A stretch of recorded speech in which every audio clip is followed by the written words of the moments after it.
Well, I want to learn a little bit more about each of your characters. So Jennifer, obviously Melanie is the voice of the train. How did you kind of find that train voice? I imagine it's kind of like Siri. You have to be kind of soothing and, you know, you're not trying to panic anyone. So tell us a little bit about that aspect of the character, the kind of facade, I guess, she has to present to the people in the train. Yeah, she just, you know, she says at one point to Ruth, calm hospitality, calm train. So she tries to, you know, present that kind of image, embody that kind of calm, and, you know, just try and keep everyone happy. But, you know, as the season progresses, you see more and more sides of Melanie, which was really fun for me to, you know, have the time to spend with a character and get to see so many different, you know, to really unfold a character in that way, you know. It was really a wonderful experience for me. I love that. David, we saw in the movie that people in the tail end are kind of treated differently, depending on, I guess, their usefulness. And obviously, he certainly has a use, at least, you know, outwardly to the rest of the train. So, how does that start to affect him? Is it kind of that he is seduced by the things he sees, or is it more that it kind of sparks that fire of revolution in him? Yeah, I think Leighton's allegiances lie pretty solidly with the tail, but they are certainly challenged. And I think what's more interesting that is challenged about his vision of revolution is that it's way more complicated than he had imagined it was, right?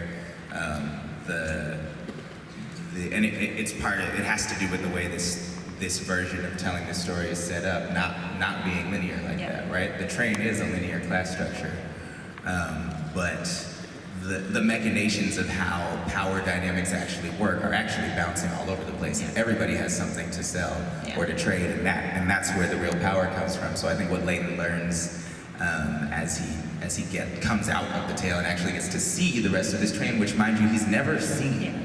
Nobody in the tail, unless you get brought up for work, has ever seen any of the rest of this train. So he's piecing together information as he goes, and I think realizes that the machinations of power are much more complicated than just getting to the front of the train, and that a revolution isn't actually directional like that. Yeah. What is life like in the tail end? It's pretty shitty. Yeah. not dope, man. But really good people, most of us. But who's the not most of us? Maybe Stephen. No comment. Oh, hey, this is one train. One love. No, it's you know there is. In the way that look, anybody who's from a marginalized community or who has lived with lack of resource knows there's a kind of togetherness that comes out of necessity, and there is a feeling of family and an openness and a lack of lying, right? That comes from that because you need to really all band together. So there are some wonderful things about the tale, but no amenities. Life is really hard back there. They have reverted to horrible things to survive.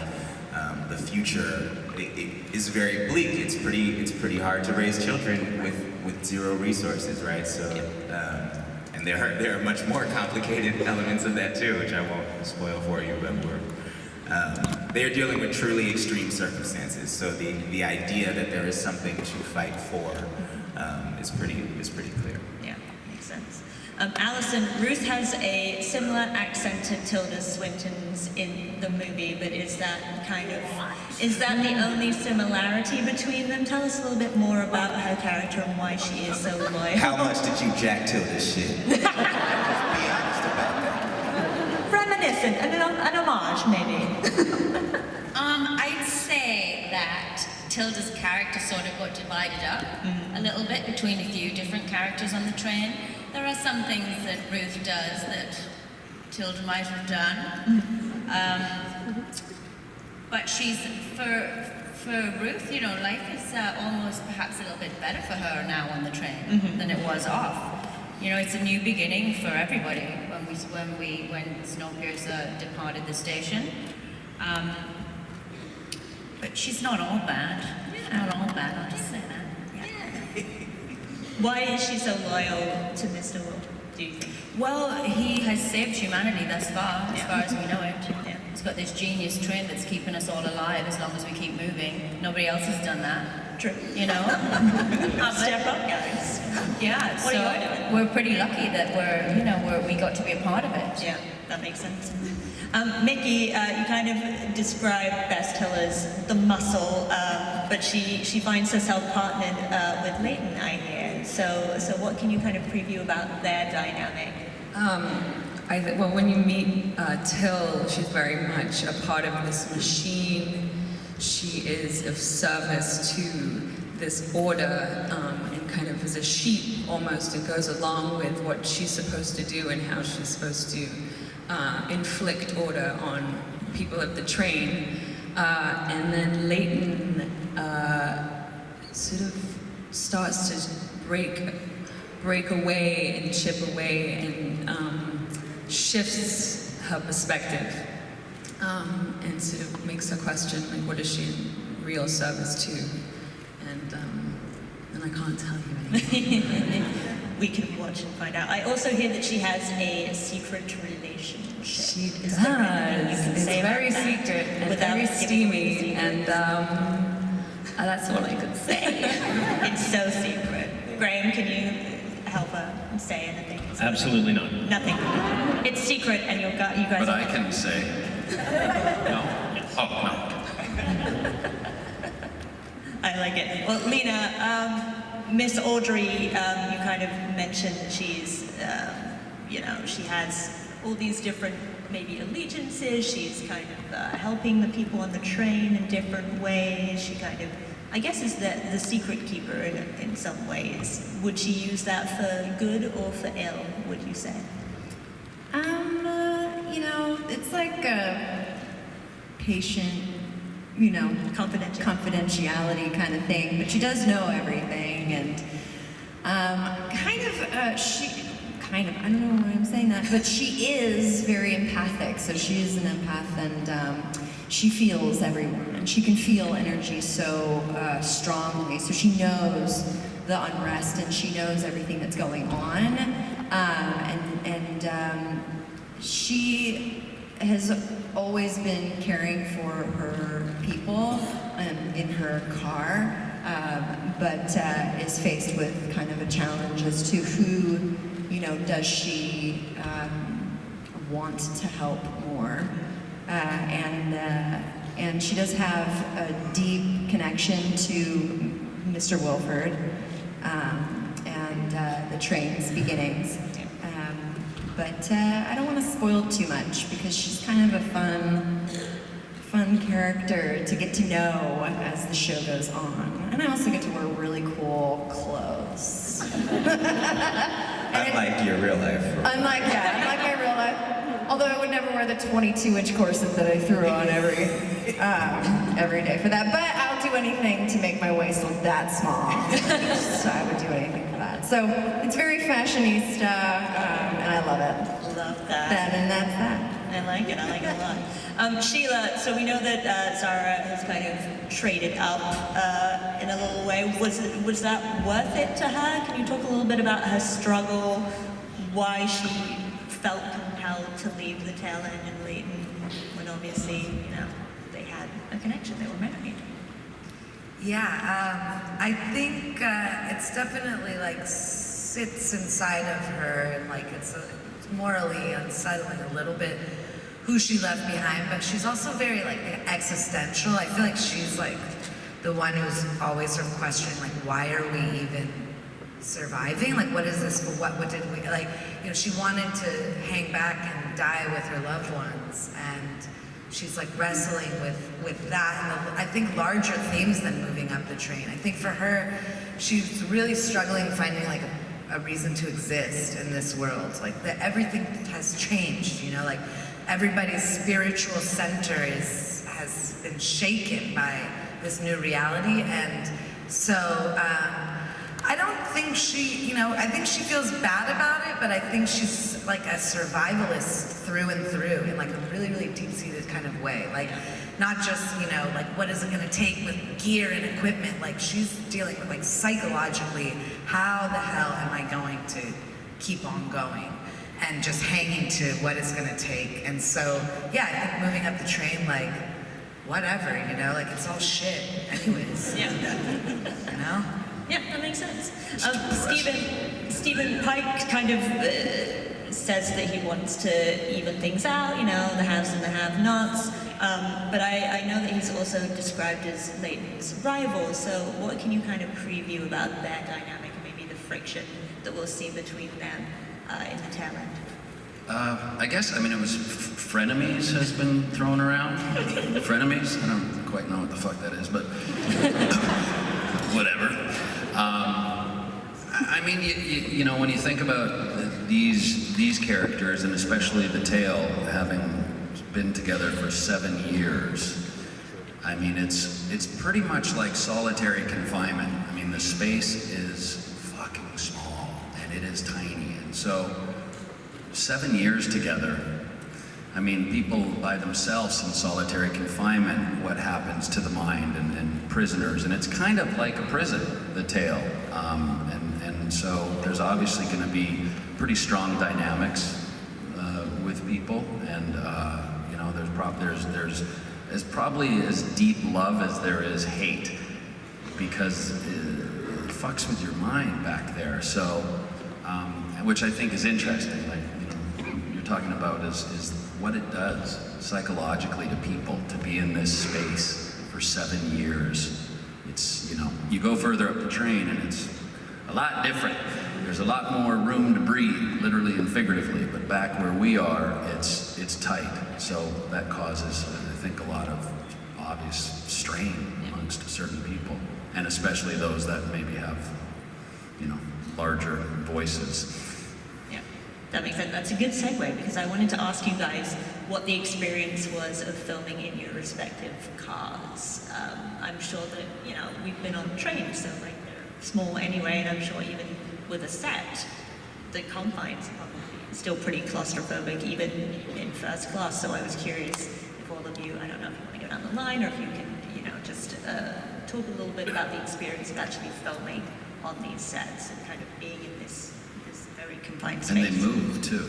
Really? Which was, like, it's... You're not having to do like Star Trek acting. Where Well, you you're sort of full find that. yourself doing, I found myself, like when you have the airplane, what is people that work on airplanes?